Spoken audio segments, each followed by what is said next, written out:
আমরা ট্যুর পিকার্সের দ্বারা আমরা একটা ট্যুর করেছিলাম, ফ্যামিলি ট্যুর। তো বিশ্বজিৎ শাহ ছিলেন ওনার।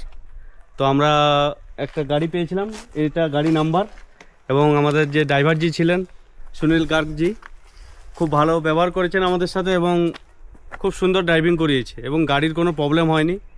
আমরা প্রথমে গেছিলাম সিমলা, চণ্ডীগড় থেকে সিমলা থেকে গেছি মান্ডি থেকে আমরা এসেছি মানালিতে আমরা সিংকুলা পাস গেছিলাম, বরফ দেখেছি, এনজয় করেছি খুব। তো তোমরা বলো কিছু।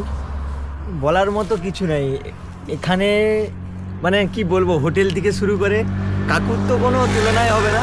আমাদের যে আঙ্কেল আছে ড্রাইভার আঙ্কেল, কোনো তুলনা নেই। হোটেলও খুব সুন্দর, এখানে যে মানালিতে যে হোটেল, সেই হোটেলও খুব সুন্দর খাবার। তারপর বিশেষ করে আরও একটা কথা বলবো, মানালির যে হোটেলের স্টাফ, তাদের ব্যবহার খুবই ভালো।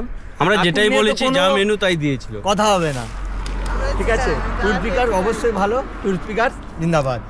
তোমরা যদি কেউ আসতে চাও ট্যুর পিকার্সের সাথে যোগাযোগ করো। ওটা আমিও কিছু বলতে চাই। আচ্ছা, তুমি কিছু বলবে, বলো। অনেক এনজয় করেছি, সব থেকে বড় কথা এই কাকুর মতো একজনকে পেয়েছি, আমাদের গাড়ির ফুল গাইড করেছি, ফুল গাইড, কোনটা সঠিক কোনটা ভুল একদম সুন্দরভাবে এইভাবে যে বুঝে দিতে পারবে, এটা আমরা আশা করিনি কোথাও, মানে এখানে আসার পরেও। কিন্তু উনি যেভাবে আমাদের সঙ্গে ব্যবহার করেছে খুব সুন্দর লেগেছে আমাদের। ঠিক আছে, এমন এনজয় করেছি, অনেক ঘুরেছি, অনেক অ্যাক্টিভিটি মানে নিয়েছি, নিজে অ্যাডভেঞ্চার করেছি। অসাধারণ, এক কথায় অসাধারণ। আপনারাও আসুন এবং আমাদের মতো এই জায়গাটাকে ডিসকভার করুন এবং এনজয় করুন।